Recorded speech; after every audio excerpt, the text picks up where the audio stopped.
이제 제일 크게 준비를 했었던 게 18대 대선이었는데 예.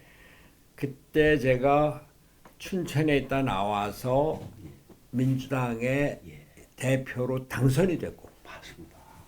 그리고 민주당 대표로 있으면서 예. 협통 지금 문재인 뭐 이해찬 예. 문성은 이 사람들하고 통합을 했죠. 맞습니다. 야권 대통합. 예, 예. 그때 야권 대통합 때 한국 노총까지 했어요.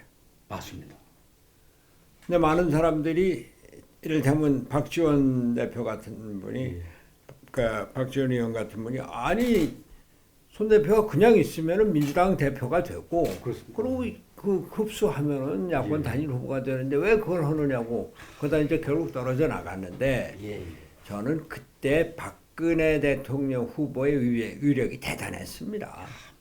그러니까 우리 민주당 혼자 해서 야권 통합한다고 해서 그게 될 일이 아니고 큰 힘을 합쳐서 해야 된다. 예. 나 자신은 뭐 내가 후보가 될 자신이 있었죠. 예, 예. 그런데 결국 경선에서 예.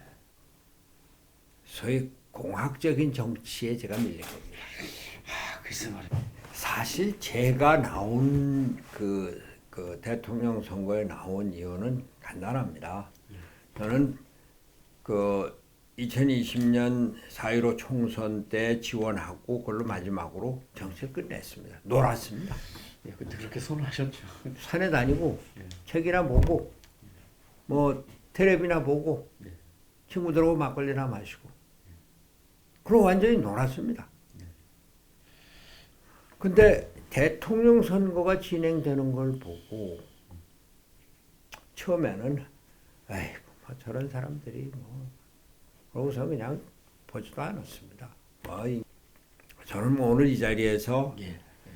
그 양대 정당의 대통령 후보에 대해서 개인적인 거, 인격적인 거 이 문제에 대해서는 얘기하고 싶은 생각이 없습니다. 예, 예.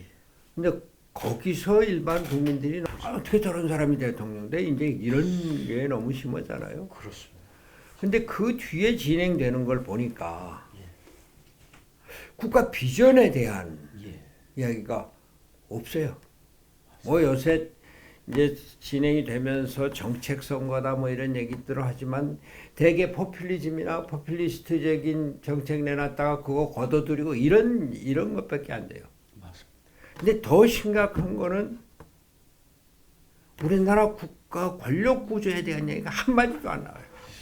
개헌의 개자도 안 나옵니다. 그렇습니다. 제가 3년 전에 예. 열흘간 단식을 했습니다. 연동형 비례대표제를 위해서 단식을 했다고 예. 하지만 그게 연동형 비례대표제 그 자체가 아니라 대통령제를 끝내고 예. 또 의회 중심 제도로 바꿔가야 되는데 그러려니까 의회 구성을 양당제만 갖고는 안 되겠다. 예. 예.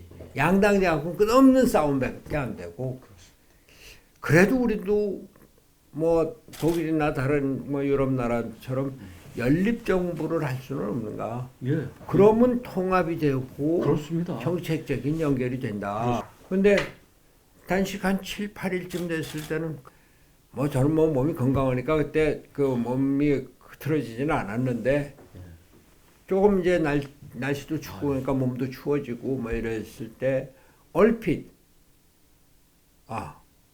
이걸로 내 목숨이 끝날 수도 있겠네 이런 생각까지 했었습니다.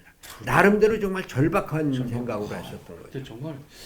그런데 뭐 선거법 협상 과정에서 뭐 이리 뜯고 저리 뜯고 아주 누더기가 됐죠. 거기다 공수처까지 뭐 해갖고서는 참 부끄럽게 됐는데 그래도 제가 그냥 어쩔 수 없었던 거는 그래 연동형 비례대표제 연동형이라는 단어라도 좀 건지자. 그러면 앞으로 실제 해나가면서 바꿔나갈 수 있지 않겠는가. 그러면 의회 권력 구조가 바뀌고 그러면서 대통령제는 안 된다. 87년 체제를 청산하자 이런 얘기가 본격적으로 나오지 않겠는가. 그런 기대였어요. 근데 지금 와서 그게 아주 흔적도 없는 데다가 비례 위성 비례 정도는 게 말이 됩니까? 여하튼 그렇게까지 됐는데 이번에 이 두 사람 중에 하나가 대통령이 되면은 이런 제도에서 그리고 개헌에 대한 얘기가 한마디도 없이 권력 구조에 대한 얘기가 한마디도 없이 되면은 예.